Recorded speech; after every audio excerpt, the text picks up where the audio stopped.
Los hombres adoran a muchos ídolos de piedra, cuando deberían adorar únicamente a la piedra del molino, que muele la harina que los alimenta.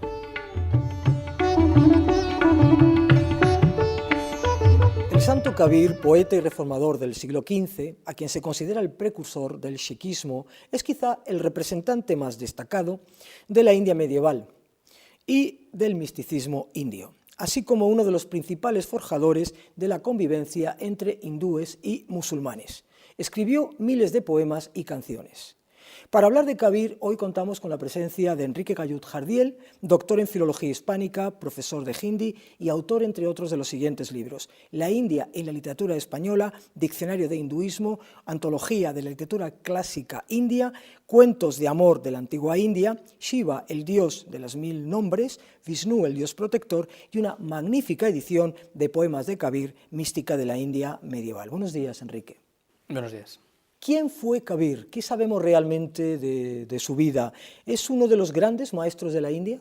Kabir fue un reformador religioso que vivió en la India en el siglo XV, concretamente en la ciudad de Benares, aunque viajó por todo el país, y es un maestro realmente muy importante, quizá no de los más conocidos, pero sí lo es en la India y tiene una tradición de seguidores debido a sus enseñanzas. De su vida no se sabe mucho, vivió, ya digo, en el siglo XV, fue una época en donde no había mucha documentación histórica con la cual aseverar lo que hizo o dejó de hacer, y entonces pues su vida está llena de algunas leyendas, pero que siempre reflejan el tipo de enseñanzas que daba. En cuanto a su importancia, sí considero que es uno de los grandes maestros, y generalmente cuando hablamos de maestros religiosos pensamos en alguien que ha creado una nueva fe, una nueva religión, una nueva filosofía. Él destaca no como maestro creador de una religión, sino todo lo contrario, como maestro sintetizador de religiones. Entonces no estamos hablando de alguien que crea algo distinto, sino de alguien que intenta aunar lo ya existente en un camino de espiritualidad que pueda servir para un mayor número de personas. En ese sentido sería un fusionador de creencias, un fusionador de religiones, y de ahí su importancia de cara al sincretismo que va a venir en siglos posteriores.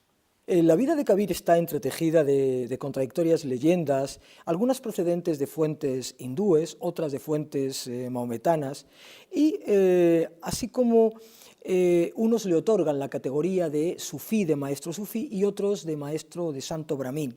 ¿Cómo se compagina esta veneración por parte de dos credos religiosos tan aparentemente distintos? Es curioso el hecho de que Kabir es considerado un sabio en general, pero un santo también, tanto por los hindúes como por los musulmanes, que eran las dos fes mayoritarias en el momento en que él vivió. De hecho, cuando muere y sus seguidores van a recoger sus restos, descubren el sudario, y debajo, según una leyenda, hay flores que los seguidores se reparten y crean dos santuarios distintos, uno hindú y otro musulmán, para que puedan ir a venerarle. Según otra tradición, lo que se encuentra es un libro en blanco en donde se escriben los aforismos que los seguidores recuerdan, pero la razón de esto es que lo que él predicó, lo que él enseñó, fue el terreno común, en donde los hindúes y los musulmanes podían encontrarse. En un momento en que políticamente hay una mayoría hindú en el país, controlada por una minoría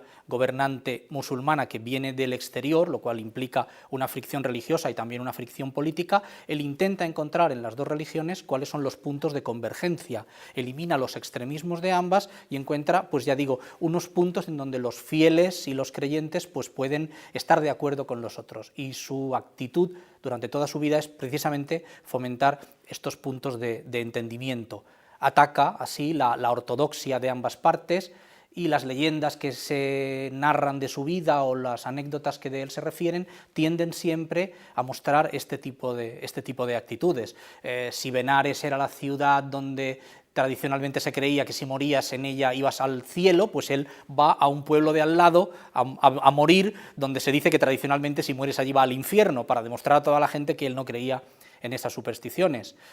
Una vez que va a visitarle un sabio musulmán, pues él ata a la puerta de su casa un cerdo para que el otro no pueda entrar, y cuando el otro protesta y le dice no puedo entrar en tu casa porque tienes un animal impuro, le dice ¿tú qué clase de maestro eres? Que te escandalizas de la presencia de un animal, ¿dónde está tu sabiduría? Sus anécdotas, ciertas o no, siempre tienden a enseñar cuáles son los puntos de ignorancia de ambas religiones para que la gente los elimine y pueda vivir una vida más sabia, por así decirlo. A Kabir se le considera uno de los principales forjadores de la convivencia entre hindúes y musulmanes. En uno de sus poemas leemos: «Uno es el Dios», dice Kabir, «del hindú y del musulmán, pero ellos no lo saben e insisten en sus diferencias». A él se le considera un mediador entre los musulmanes y los hindúes porque fueran aquellas las realidades que él vivió. Lo hubiera sido de igual manera en cualquier otro momento entre cualquier otra fe.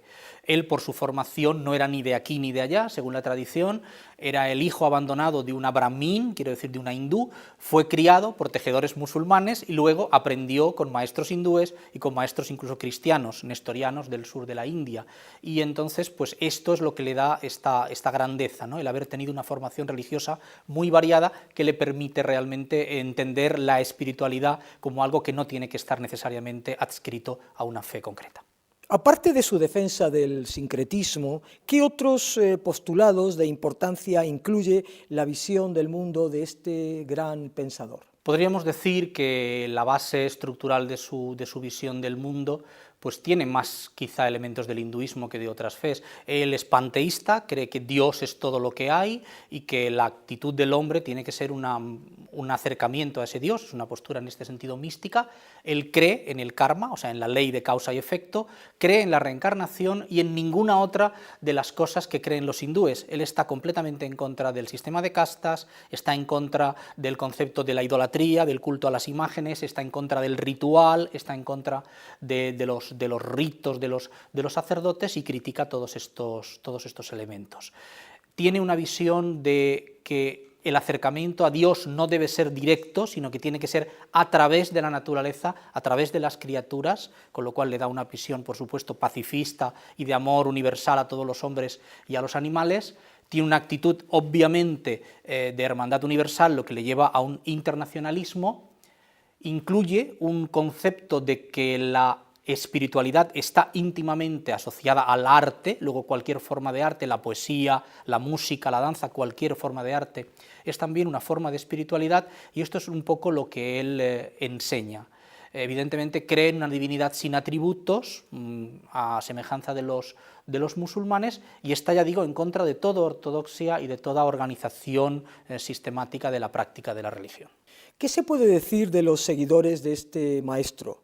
¿Qué influjo tuvo Kabir en las generaciones que le siguieron? Él tuvo, indudablemente, muchos seguidores que en vida pues, aprendieron de él directamente. Es de mencionar el hecho de que nunca se instituyó él como un maestro religioso, nunca abrió una escuela, él fue tejedor durante toda su vida, siguió tejiendo, y la gente que aprendía de él es porque iba al taller y mientras él manejaba la máquina, daba sus enseñanzas, conversaba, convirtiéndose aquello en una especie como de pequeño parlamento de religiones continuo, pero nunca quiso fundar ninguna escuela. De hecho, creo que estuvo mal el que sus seguidores no respetaran este deseo del maestro y a su muerte fundaran una especie como de secta, que fue lo que se llamó los Kabir Panthi, seguidores del maestro que veneraban su imagen en contra de lo que había dicho. O sea que en su momento inmediato sus seguidores no parecieron entender muy bien su mensaje. Sin embargo, en época posterior sí tuvo un gran influjo, puesto que su filosofía fue el corpus filosófico de lo que luego sería la religión del sikhismo, ¿verdad?, de los sikhs, que es una especie como de amalgama de lo hindú y lo musulmán, tendiente, como también habían sido sus enseñanzas, a que esas dos fes no entraran en colisión y a conseguir un terreno común. Gran parte de sus poemas pasan al libro sagrado de los sikhs y esto forma, ya digo, la base teórica de esta nueva religión. ¿En qué consiste la obra literario-filosófica de Kabir? ¿Cuáles son sus principales armas, herramientas dialécticas? ¿Qué valor poseen sus escritos independientemente de las enseñanzas que representa o que encarna? La obra literaria de Kabir, literario-filosófica de Kabir, consta de 70 recopilaciones de poemas breves, que suelen ser pareados o bien cuartetas, muchos de los cuales, como he dicho, están integrados en el Granth Sahib, el libro sagrado de los sikhs, en donde se intenta dar unas enseñanzas filosóficas muy directas, con metáforas y con figuras muy claras que el pueblo pueda entender y con una gran concreción. Él es hábil en conseguir que una idea filosófica compleja parezca muy simple y se entienda de una manera de una manera directa y sencilla y que todo el mundo la pueda entender. En cuanto a sus armas dialécticas, él emplea principalmente el humor y muchos de sus recursos, por ejemplo la ironía, por ejemplo el cambio de nivel, por ejemplo la paradoja, siempre tendente a mostrar el absurdo del mundo tal y como lo conocemos y la necesidad que tiene el hombre de cambiar sus parámetros y ver las cosas de una manera distinta,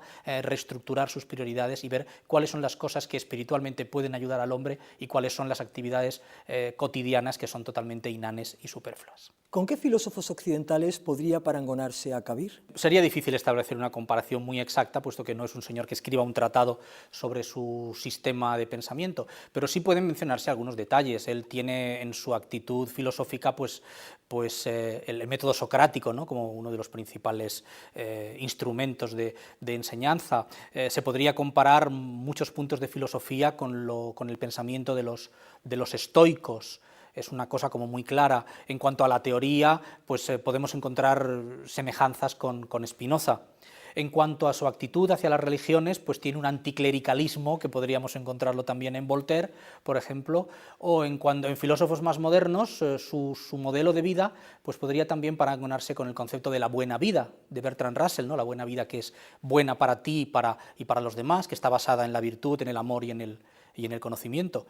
E incluso podríamos encontrar ecos, por decirlo así, del vitalismo de Ortega, ¿no?, de esa idea de que lo más importante que nos acaece es la vida, que hay que vivirla con plenitud, que no hay nada fuera de ella y que ese es el único camino que tenemos de evolución. ¿Qué puede el hombre contemporáneo aprender de esta extraordinaria figura? Kabir es un individualista a ultranza y de él se puede aprender que es posible tener una forma de religiosidad personal que no esté dictada por normas externas.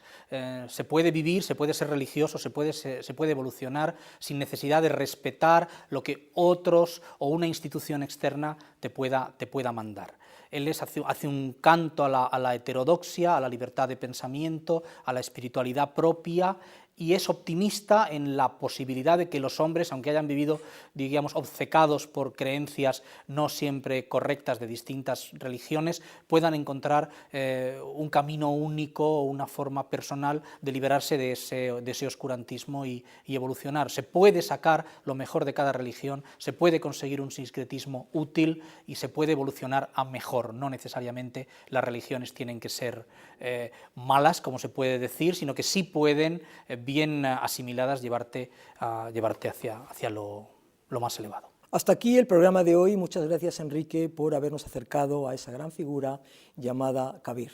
Muchas gracias a vosotros. De la edición de Enrique Gallut-Jardiel, Poemas de Kabir, mística de la India medieval, he seleccionado este poema. La vida humana es un precioso don que no obtendremos de nuevo.